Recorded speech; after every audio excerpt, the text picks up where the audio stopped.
leads me to my next question, which again is kind of adding on more to what we were saying before. So, what I want to know is what are some of the major blocks that you've noticed or you've observed in other people that stop them from being able to connect to their intuitive mind effectively?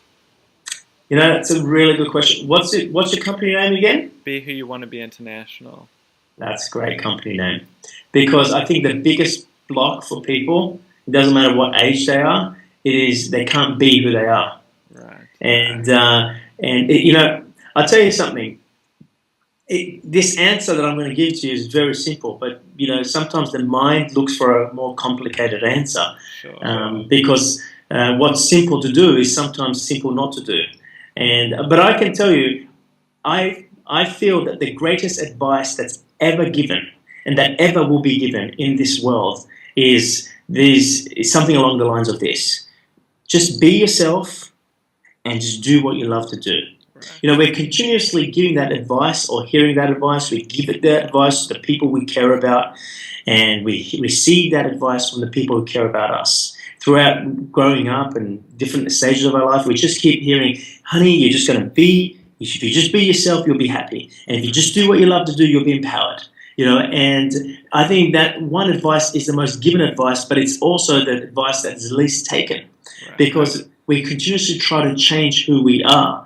And the reason we try to change who we are is because we're comparing ourselves with, society, our neighbor, our friends, and what's on TV and all that kind of stuff, rather than following the feeling of what you love, which is your intuition. The intuition comes to you and speaks to you in the possibilities of love, in the feeling of love, and you go, ooh, and you notice, oh, I really love to do this. And you find yourself, I love to do this. And just like when someone truly finds what they love to do, they kind of it's what they love found them.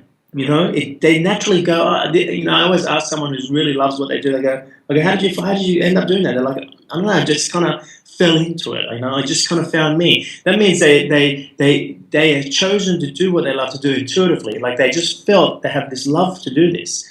So the biggest blockage is that people cannot be themselves. They are continuously trying to change who they are, which means they are changing the feeling that is arising with them. The intuitive feeling of everyone's intuitive feelings is a different expression. It's like we're all part of as a collective. We're all part of one big orchestra. Mm-hmm. But everyone is playing a different instrument. The trumpet makes a different sound. The piano makes a different sound. The violin makes a different sound. The flute makes a different sound. But we're all part of one band, and we're all playing one music. And the thing is, some people are playing the violin, for say, and then they hear someone else playing the guitar, and they're like, well, maybe I should be playing the guitar. No. That's your thing. You got to master your violin. You got to master what's in your hands and what's come to you, what you feel to do intuitively.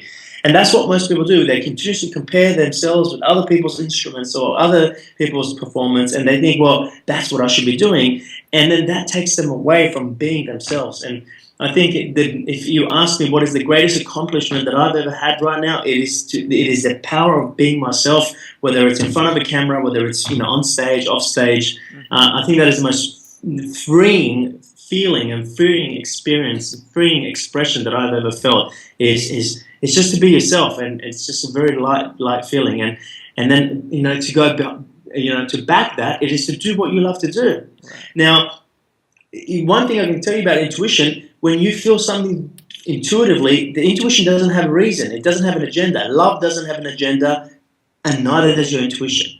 And I spoke about when I find someone who truly loves what they do, and if I ask them, hey, why do you do what you do? The answer always is, I don't know, I just love it.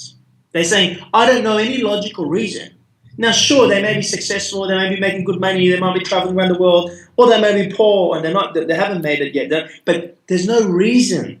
There's no reason in the story of why they love it. So they just go, I don't know, I just love it. So those two things, I think, is the biggest things that block people is not being themselves and not doing what they truly love to do. And if you're not doing what you truly love to do, then there's only one thing left to do. You're doing what you need to do.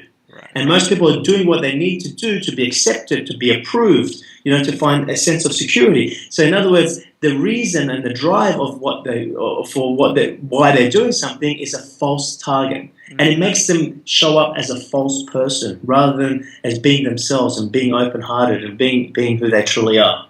Right. I can totally relate to everything you just said. I mean, one of the main reasons why I came up with my company, I mean, I don't even know how it happened, to be honest. It just happened one day. And ever since then, it's just been something that's totally resonated with who I am, because of the experiences that I went through when I was growing up. I was bullied when I was a kid, so I didn't feel like I could be myself. So it led me to ultimately birth a vision of a company where I'm really inspiring and wanting to empower children to be who they are and not to compare themselves to what they see in others or what other people look like or what other people have, because that's what I had challenges with when I was growing up. It was kind of my void. So I totally agree that one of the greatest things to achieving true fulfillment in life is being who you are and doing what you love. What I've experienced, what I've observed as well, and I'm assuming you probably have too in your own experiences, is it can be challenging for people to actually do that, to kind of let go of that, a lot of the projections that they've been dealing with, or the limiting beliefs and all these kinds of things to really make that happen. So, I totally get what you're saying in that respect. Yeah, it is. I mean, anything that's going to give you great satisfaction or sense of fulfillment is going to be challenging. Of course. Otherwise, if it was simple, and it was easy, everyone would be doing it. And that sometimes, the reason I share that is because sometimes we're looking for a more complicated answer, but it starts there. It starts there. If we can't do that, so many parents are telling their children that, just be yourself and just do what you love to do, yet they can't do it themselves. Right. Well, that kind of leads me to my next question. So, as I mentioned earlier, my company is focused on empowering and inspiring kids to live their authentic truth and be their own leaders in life. And as we all know, as a child, especially now with a lot of the stuff that kids are dealing with, but even in our time, it can be kind of tough to block out all of the different projections that we're getting from all the different parts of our life. What advice could you give to help kids stay true to who they are amongst all of that? Oh, wow.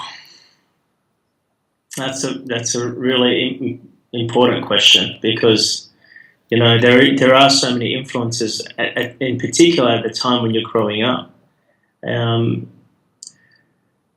It's...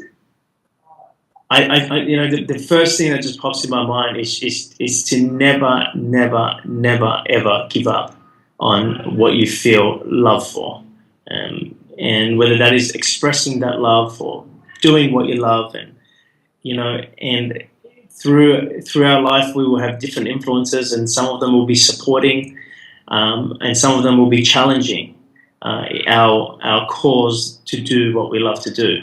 But just remember that if you are experiencing challenges, and you have influences in your life that people are challenging, because they don't understand why you love to do that, or because they think they know what's better for you and all that kind of stuff, I think that those challenges is what gives you fuel, it ignites, it fuels your will to do what you love to do. You see, sometimes people use challenges to bowl them over, and they be knocked over. But otherwise, other people use the challenges to only add more fuel for when it is time for you to do what you love to do. But never give up on what it is that you love to do, because if you do, you will never be happy, because you could never be yourself.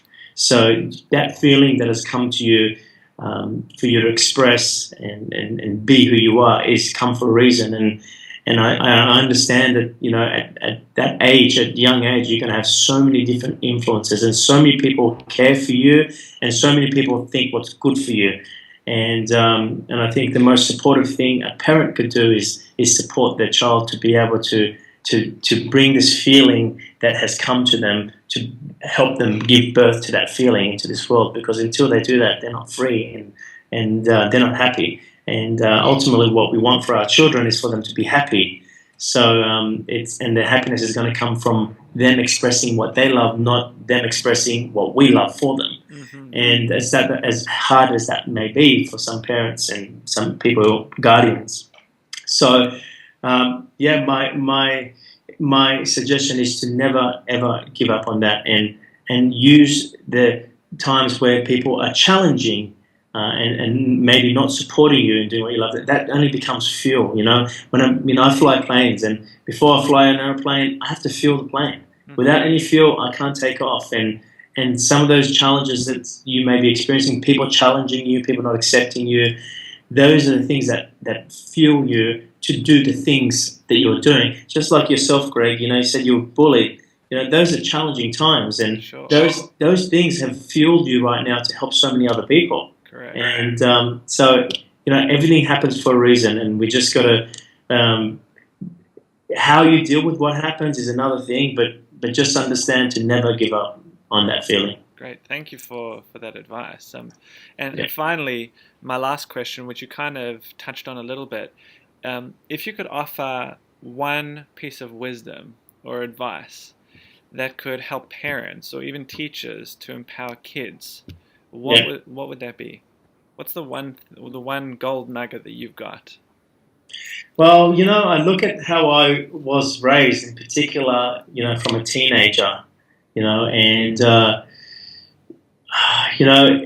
my mother really supported me in doing whatever I felt to do. One stage I thought I was going to be a pilot, so then she would support me, and she would drive me every weekend to the airport. And they didn't have money, and they would provide money for me to. It's an expensive habit, flying planes hobby. Sure.